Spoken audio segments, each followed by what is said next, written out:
Hi everybody, welcome to Crossed Paths. It's me, Lucian, and I'm gonna have him pop in. Hello, everybody. Look at me sideways.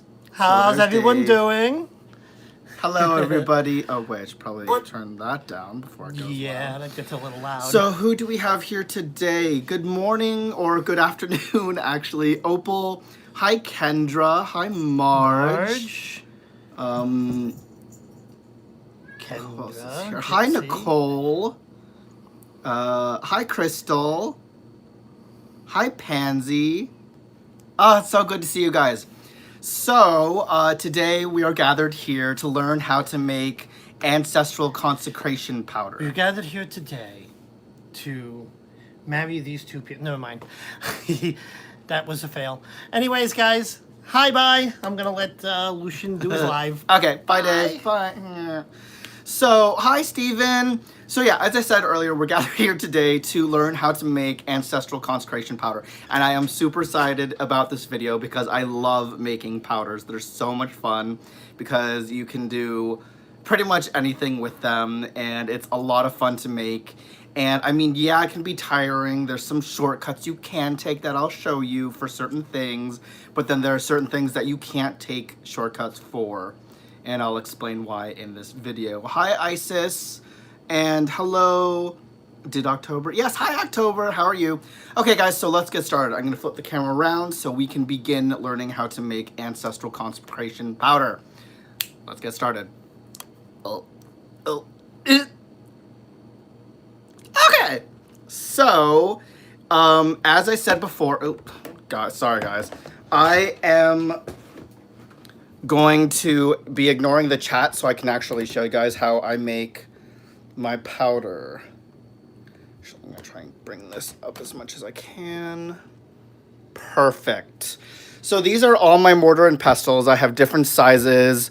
Most of them are granite, you guys, because I find that it's the easiest to grind things up in, especially when it comes to herbs. If you have some really easy herbs to grind up, you can always use a mortar and pestle that is a little bit less granite-like and more kind of smoother. This one's dirty, but I have a mortar and pestle that's kind of like this. It has a little wooden pestle or mortar or whatever this little part is called, and it's kind of smoother inside. This is more if I'm like, I already have a powder form of something and I'm just mixing the powders together. If I'm trying to mix herbs, I usually go for more of the heavier duty granites. And then depending on how much powder I need to make, obviously use your judgment on the different sizes of mortar and pestles. Now the reason why I have 3 different sizes is because I tend to kind of mix mine in different stages, depending on what I'm doing and what I'm mixing at the moment. So let's get started, you guys. Also, I have different bowls here just in case.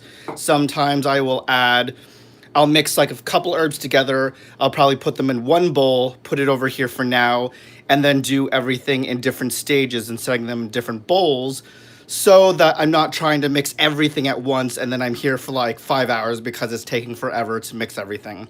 For me, it's better to mix things in smaller amounts so you get it mixed up a lot quicker and then you can just kind of toss everything together later. So let's get started. Oh, I forgot to show you. So this is kind of what the end result hopefully will be like. This is my Ancestral Consecration powder that I made a while ago that I have usually on my ancestral altar. So what I normally do to get it out of the way is I tend to mix the harder things first. So the first thing I'm going to mix is the frankincense, and then the other things usually first that are harder. So let's get started. Because I'm not mixing a huge amount for that, I'm actually going to be using this tinier one. And look at that, it's so cute. It fits right inside. So it'll make life a lot easier. And I usually start off with a small amount, you guys, first, because obviously it'll be a lot harder. Actually, you know what? To mix. And depending on what it is, I tend to kind of switch these up. Plus, because this one's bigger and a lot easier to use, And because, as you can see, ew, that's shaking everything. Frankincense can be a lot harder to mix, especially in its resin form. So, you know, just kind of mixing away. And see, this is why it's better to do things in smaller quantities, you guys, is because it'll make it a lot easier for you. Instead of trying to do like a huge clump of this and then find out that it's taking forever and it's not crushing. Because you can always move this out, pour it into another bowl, and then mix more later on if need be. And see, it's just already crushing super easily.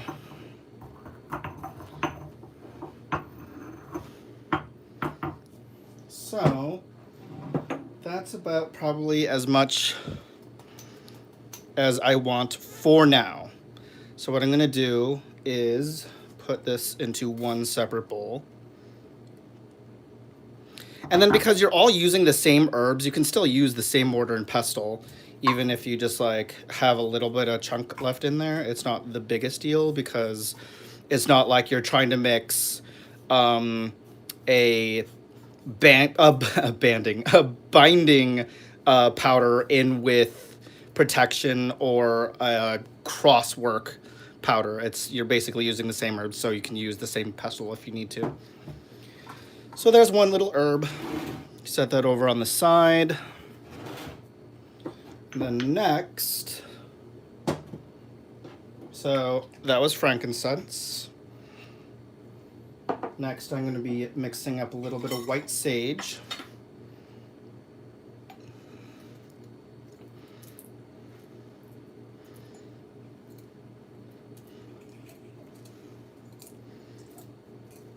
Come on, sage. So let's say we'll use all that for now. Except for this big twig, because I don't really like twigs in there.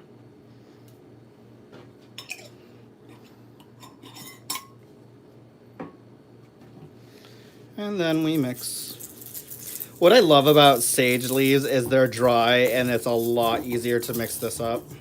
I probably should have used the tinier one because I actually don't need this entire large ass thing. But you know what? I'm just going to use this to show you what different sizes will do.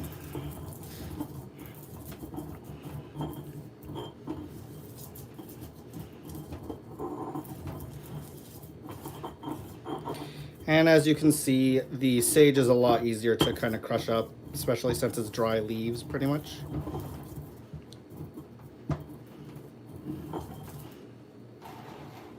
And then I tend to kind of twist it around so that it makes it easier to see what has been crushed, what isn't, because if you focus on one part, then you'll kind of notice that it's not crushing everything, it's just literally crushing what's on top. So that's why I tend to kind of move it around a bit. Hold on, I'm just going to, oop, there we go. Do that. Now guys, with your powders, it really depends. Sometimes it's different. Some people like it more chunkier, some like it really, really powdery. Me, it depends. Sometimes I will like it like really, really fine. Sometimes I'm like, you know, it actually looks a lot cooler if you have a little bit of chunkier bits in it, because it makes it a little bit more authentic versus having a powder that's like so fine that people are like, oh, is this actually like a real powder that you made? So when you have the chunkier bits in it, it kind of shows people, oh, you actually did make this by hand.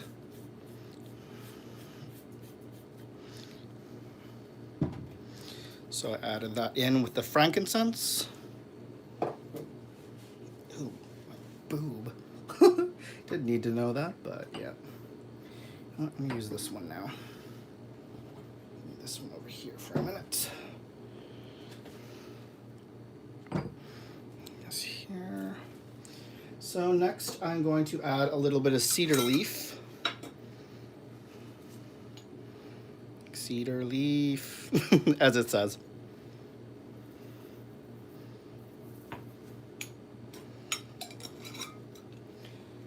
And I think I'm going to also add, I hate, actually save that one for over here.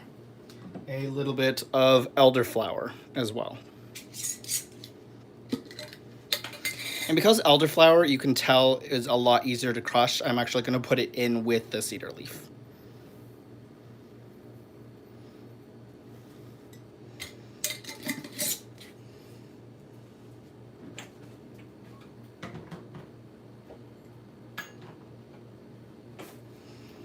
So I take this bit, and I'm just going to gently mix everything around.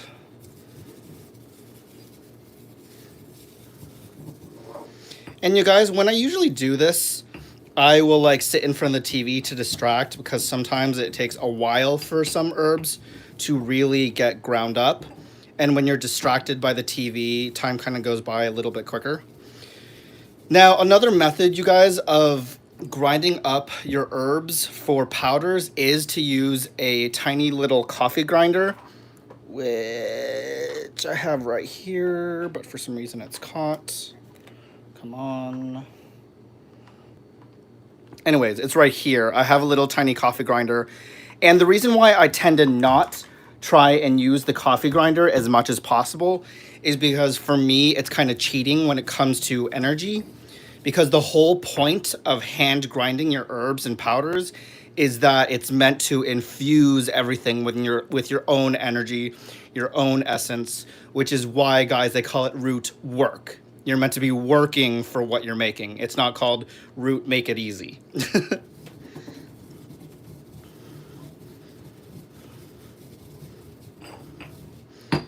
So now I'm just going to switch to this one to make my life a little bit easier. And I'm actually going to bring this up here so I'm not shaking the entire table.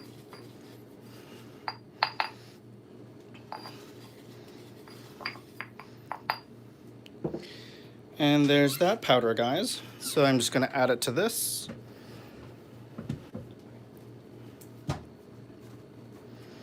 And that's what I have so far. In here I have the sage, frankincense, elderflower. What else did I put in here? Frankincense, sage, elderflower, and cedar leaf.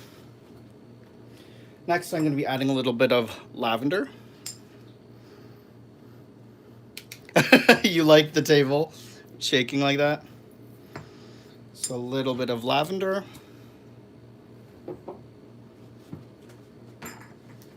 I'm going to add a little bit of rue.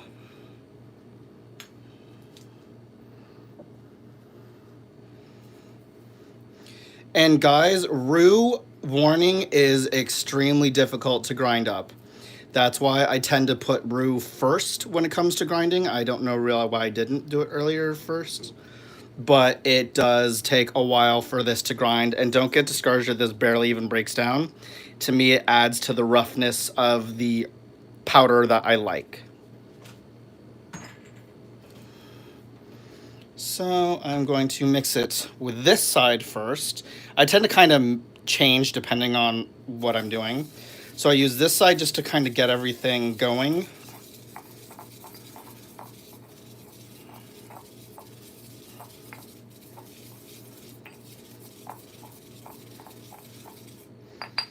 Then once I've kind of muddled it up a bit, I'll then switch to the thicker side.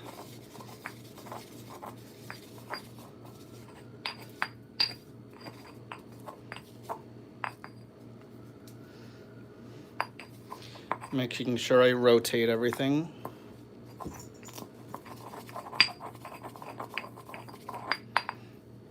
Rotate again. Oh my god, you guys, I love the smell of lavender.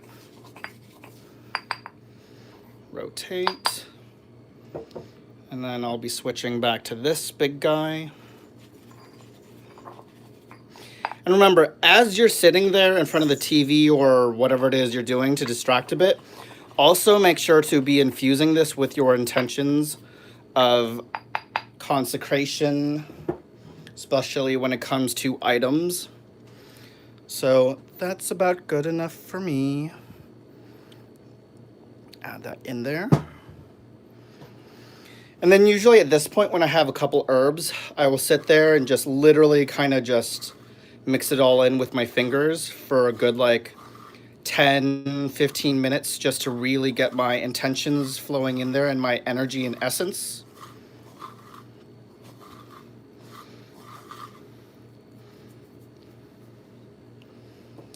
And then next, I'm going to add a little of bloodroot. Actually, I think I'm going to use this tinier one for this.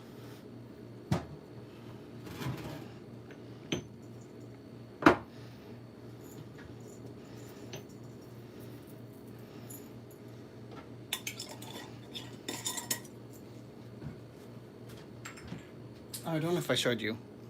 Well, I'm going to be using bloodroot.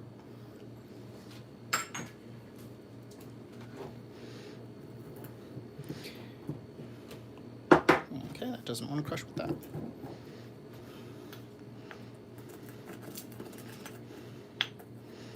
Okay, this does crush. Whew. I was getting nervous at first. I was like, did I just grab something that does not want to crush? Okay, this is not crushing that easily. So, move to the heavier duty one. Actually, hold on, you guys. I am going to have to do this on the table. I apologize for the shaking.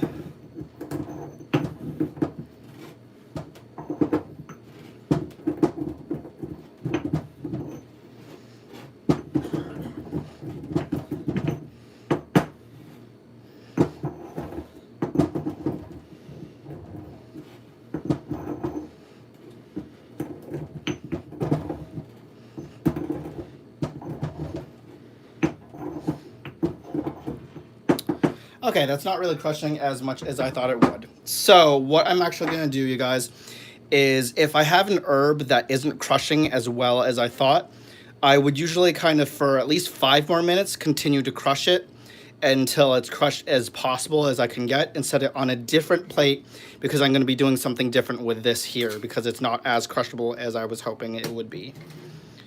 So I set this in a different bowl for later. Put this over on the side so you have a distinction between the herbs that are very easy to crush and herbs that are not quite easy to crush. And then me taking a little bit of dried rose buds.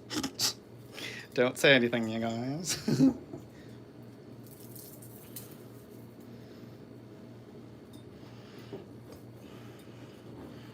Come on, rosebuds. That sounds so weird to say, guys.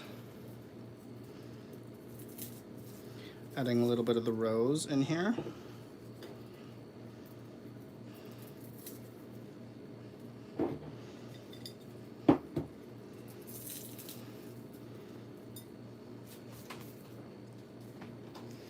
And I'm gonna just mix this up.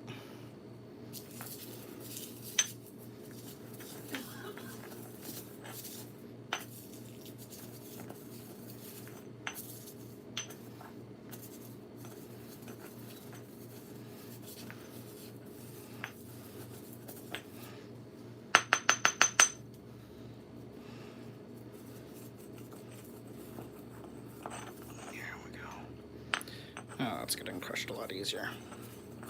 That's why, guys, it's actually fun to experiment using the different sides of the... I think this is the pestle, right?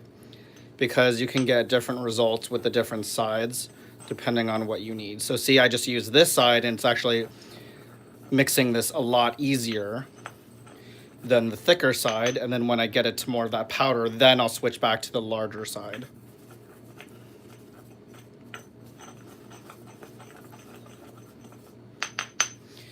Bam!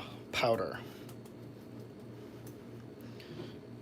Let's just kind of mix this part right here a little bit more.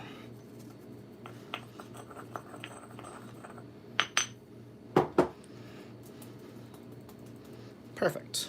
So I'm going to add that in with the powder over here. And then kind of mix it in.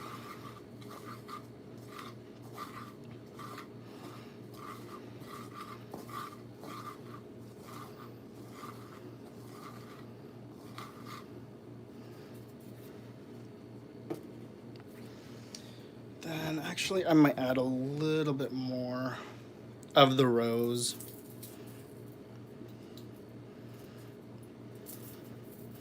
Because also, you guys, what I love doing with these powders is also playing with color, because I hate it when I get a powder that literally just is brown looking. I mean, yeah, the one I have over here is kind of brown, but if you look closely, it's a mix of different colors. So that's why sometimes I like to add a little bit more of colors to make it a little bit more vibrant looking, especially because this is for the ancestors, and for me, sometimes they can be very vibrant. At least the feeling I get is very vibrant for them.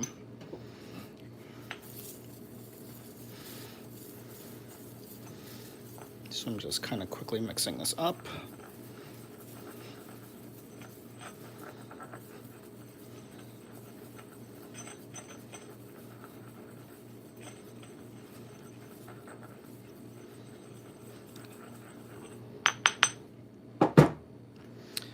And I'm going to put that right in.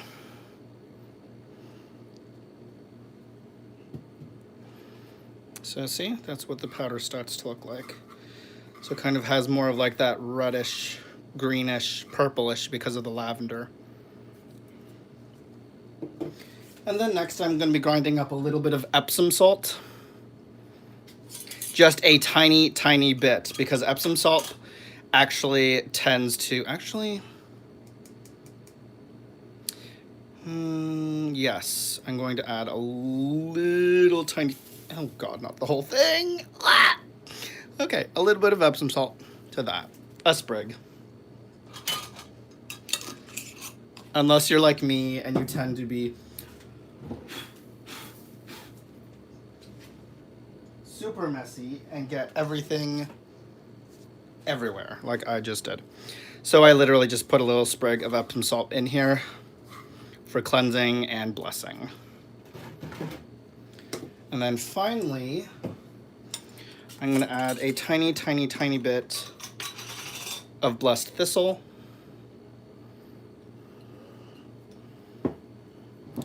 And actually for the blessed thistle, because it's a little bit harder, I'm going to do it in this big guy here for you.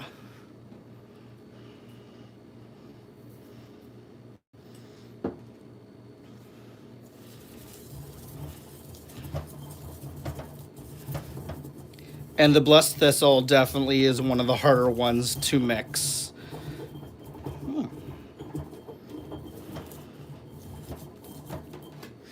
But you see, guys, this is why I love making powders, is because it takes a while, but in the end, it's quite worth it to see the different kinds of powders that you make. And it makes it a lot more authentic. And plus, when you buy powders pre-made from other places, yeah, it's good to support your local witchy shops or your friends, but it's like sometimes they're infused with someone else's energy. So it's like you never really know what kind of energy you're getting. But when you make the powders yourself, you're able to then know exactly what kind of energy is being used. Okay, so that's about enough I need from that. And you know what? I actually don't really mind that there's still a lot of this that didn't mix up that well. That's actually fine, because I only need a little bit in there anyways. So then I'm just mixing it up. Now what I'm going to do is move over to the second half, because guys, you will sometimes get herbs that just will not mix no matter how much you mix it. So for example, earlier when I was saying like how this is very difficult to use, this is when it's okay to use kind of like that coffee grinder situation, because there are obviously those herbs in which you know you won't be able to mix no matter what you do except without a blender. And at that case, because I spent so much time before with the previous herbs making all this, I know it will be okay to then use the grinder because I've already infused most of it with my own energy. So I'll swivel over here. This way. So I can show you what I'm doing. And this out of the way so I can actually see what this looks like on my screen. Okay. So, hold on, you guys. I just need to make sure this is all caught up with me. Nope. Why isn't this caught up with me?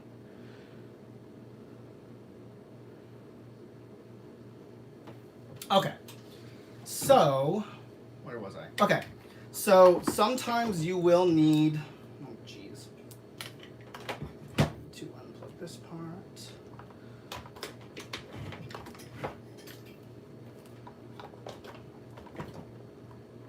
Okay. There are moments when you will need a coffee grinder, like such. And that's okay because I just spent all that time mixing all this up. So at that point, because you've already infused most of this with your energy, it's fine to then use a coffee grinder for the rest of the herbs that you need. So in my little coffee grinder, I'm going to be adding a little bit of white willow. I don't know if you can see that. So it just looks like that.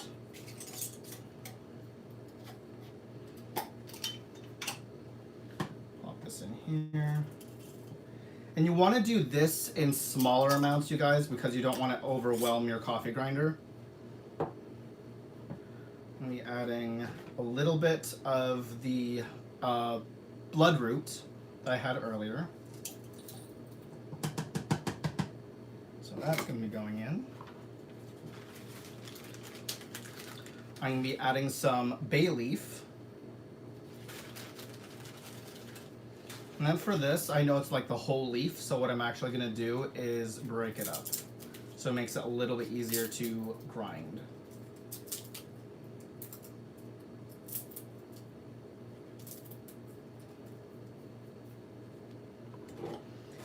And then guys, it's okay if later on you need to actually add more, because I'd rather have this much amount, grind it, and then add more later if need be, and not overwhelm the blaze with having this entirely full. So for now, what I'm going to do, put my lid on, bam. I know, so lovely, right? Bam. Okay, let's try this a little bit.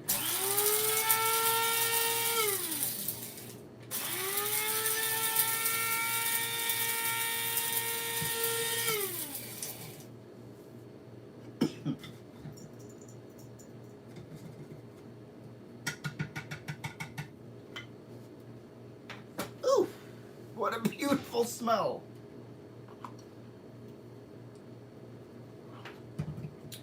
And adding that in. So that's what kind of gives it that very earthy, woo, What did you do? kind of look. So I already added a little bit of bay leaf and the white willow. And then finally, I am going to be adding a little bit of star anise. And this, guys, is the reason why I definitely use a coffee grinder, because star anise is really not that easy to grind, especially when it's by itself. So I'm literally going to be adding like a few little bits in there to start off.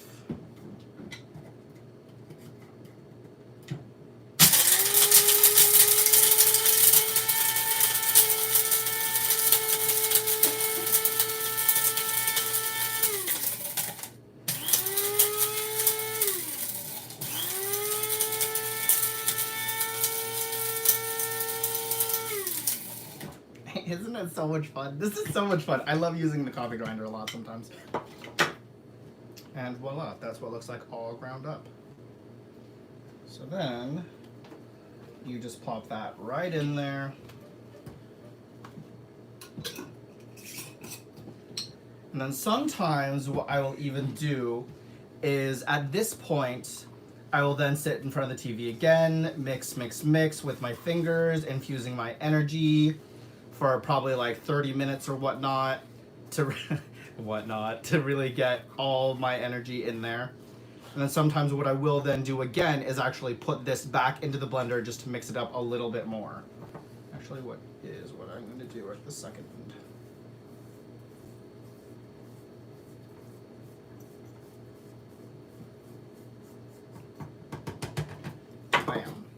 So all that's in there. Pop the lid back on. And I'm just gonna kind of let it mix for like a second. Pour it out.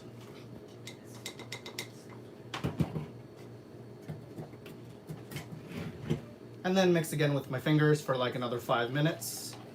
And then I will bottle it. And there, you guys, is what my consecration powder will end up looking like. Let's bring it closer so you can see the full beauty of it all. So that, guys, is the consecration powder. Can't tell where it's going. There we go. So I am going to flip back to me in case you guys have any questions. Bam. There we go. Okay. Hold on, just gotta get myself situated here. And I just realized I am tilted. There we go. Okay, so does anyone have any questions for me with this entire process?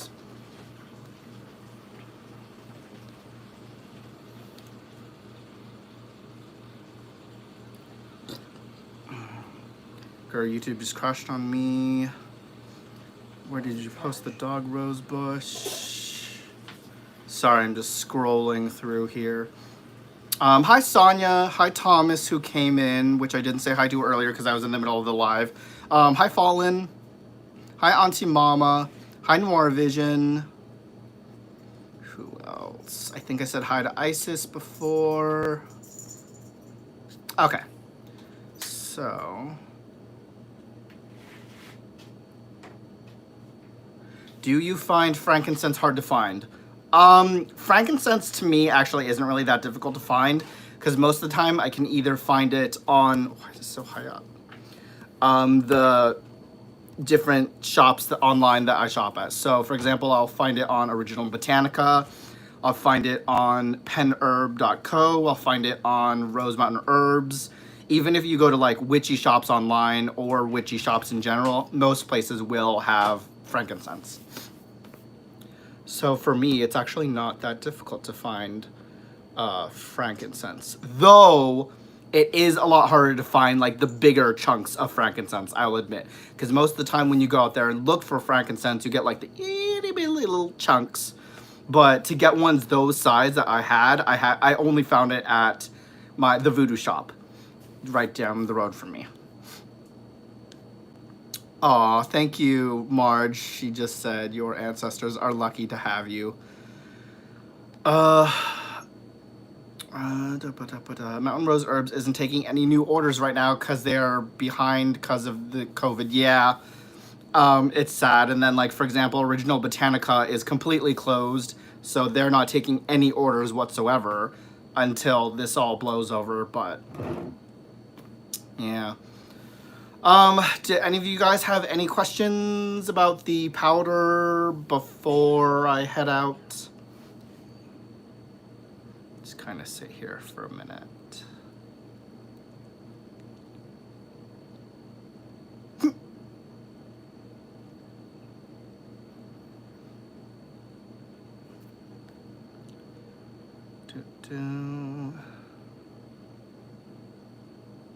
Oh, what does it smell like? Because I noticed you guys are like sitting there commenting, wishing you could smell. It kind of has like a licorice smell to it, which is really cool. Yeah, it really smells like black licorice, which I actually usually hate the smell of black licorice, but I don't know, something about it that I kind of like. Most of the scent that I'm getting is the star anise, but then that's because that's the last thing I just put into it. Yes, the anise. Do you just put it on your altar? I put it in a jar and then I put it on my altar. I'll leave it on my altar for 9 days because 9 days represents the sacred number to the dead. Yeah, I'll just leave it on my altar for 9 days and then I just use it literally to consecrate objects. Because as I found out from Dave, I was like, okay, what's the difference between blessing and consecrating? Generally, they're used intertwined, But when you consecrate something, it's generally like an item. You don't consecrate people. You can bless people, you can bless items, but generally you consecrate an item which then can be used to bless. If I just got that right. Which I think I did, because that makes sense.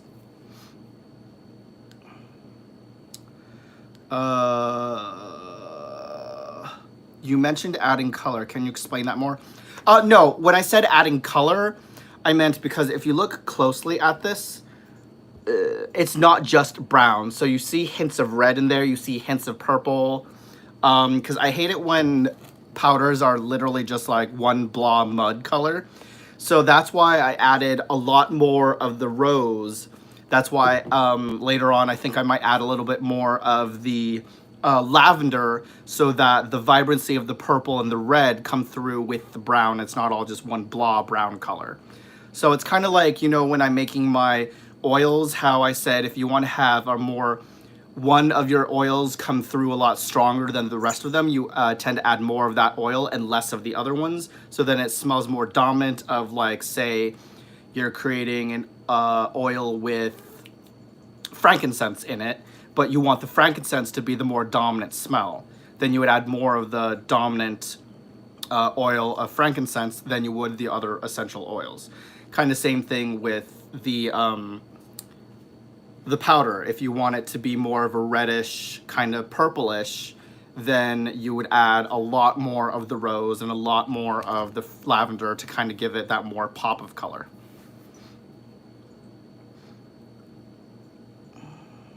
The thistle you used, is it the same as sow thistle?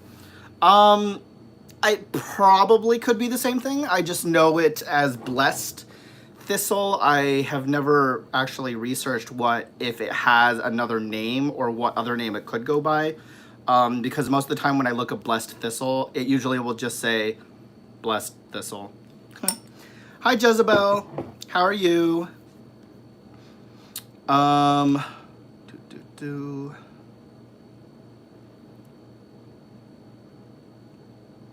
You are such an awesome teacher. No questions. Oh, thanks, Kendra.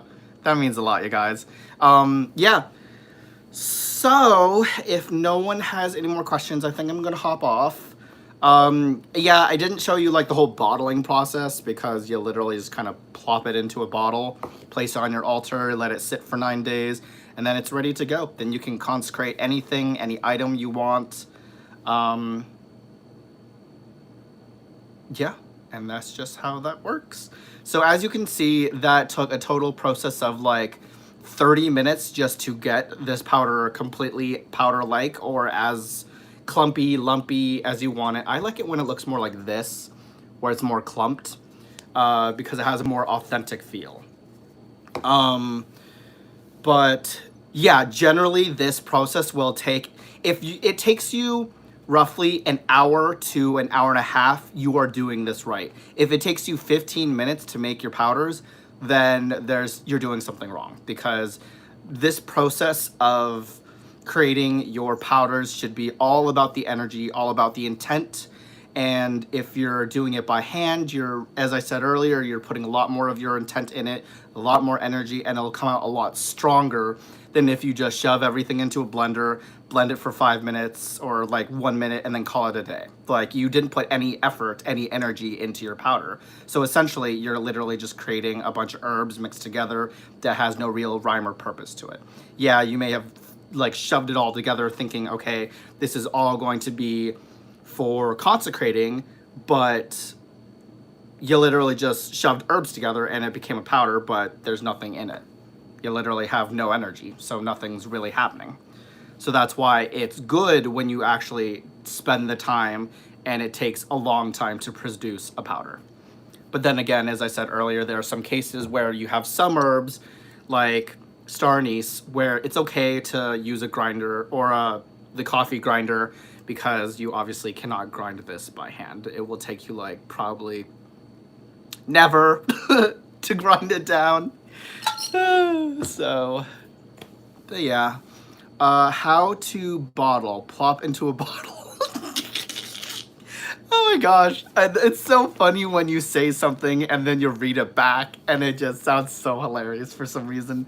But yes, that's, I didn't show you how to bottle because you just, plop it right in there.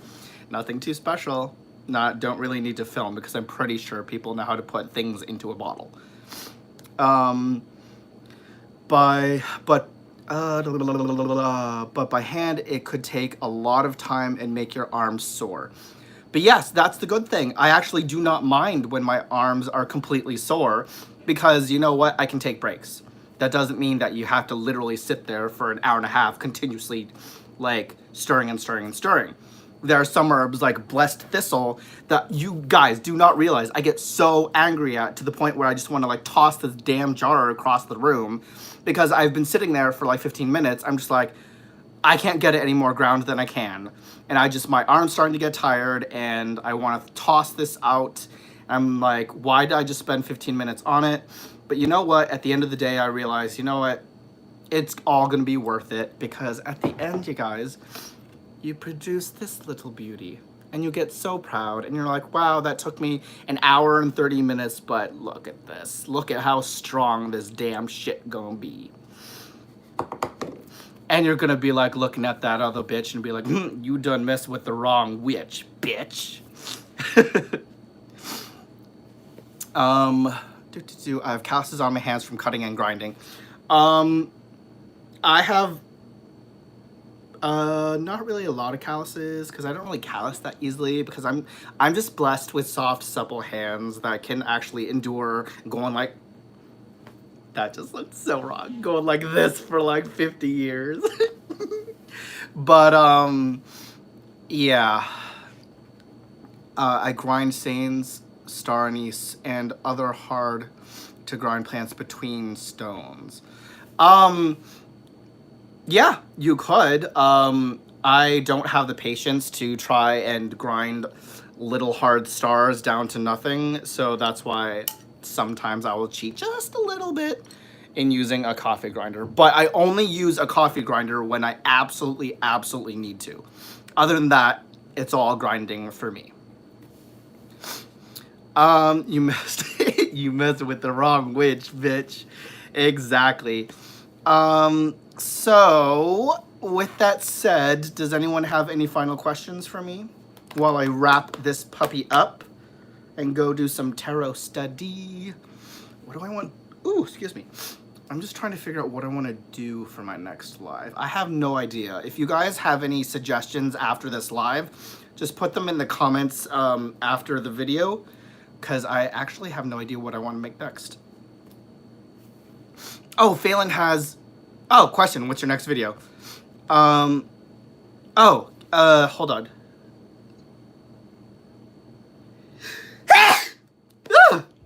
Okay. Fallen says you can use the same concept for something for your deity, right? Just doesn't work for... Yeah, exactly, guys. It's a consecration powder. Doesn't just have to be for your ancestors. It can be for whatever deity you want it to be. I just happen to use it for my ancestors because the ancestors are the ones I work the most with. Thank you. And yes, guys, there will be popcorn party tonight. We're still trying to figure out what we want to do with it. Dave said they wanted to show you guys how we make Dalgona. Yes. Come here. Tell them what you want to do, Dave. Your thoughts. So, I'm going to show you guys something cool. We've made... Here, you can sit here. Oh, I'm going to sit here. Oh, and this is a very nice chair. It's a step stool. How the hell do you do this? Oh my God, it's so comfortable. Anyways, yes, popcorn party tonight. We are going to have a segment on how to make this really cool... What is it called? Dalgona coffee. And this is for all you guys that are stuck in lockdown and don't feel comfortable going to Starbucks. Well, we're going to bring Starbucks to your house. This is so cool. It makes a nice whipped frothy thing on for your coffee. It's gonna be really, really And cool. it's so good, you It's guys. so I have literally good. been like eating it. Well, you don't eat it, you drink it. You drink it. But I have like literally been drinking this all day, every day. I'm like Mm-hmm. obsessed with it. It's like my new thing. Okay, move. No, Hold on. I have to make some. I gotta talk I have about to my make some every experience. morning because it's like he I gets up do. and he's like, where's the coffee? Where's the coffee? I know. I whipping?" know. I've never. Okay. So move. we're gonna do a segment on that tonight. Hold on. What else Okay. we're gonna do? I have like wait, hold on, because I gotta talk about this. Okay, now. hold on. So I have not No, I can't move the ever chair. been Whoa, whoa. obsessed with coffee, you guys. I'm more of like a tea Here, person. Okay, I'll sit because Just move like it to the it's left. hurting my freaking knees. Oh, there we go. I'll sit on the fucking. Okay, so Thing here. I Oh, I am just more hold of on, a. it's vibrating. Oh, we turned it on. I turned it on with my bum. I am more of a tea person. I am not a coffee person. But for the fact that we created this and I am obsessed, that says something. It's Well, just like well, we didn't that's create all I it. think about. Up and the first thing I say to now isn't "Good morning, Dave. How are you?" I go, "Where's my coffee? Is my coffee ready? I need it for my ancestors too. We gotta get our drinks on."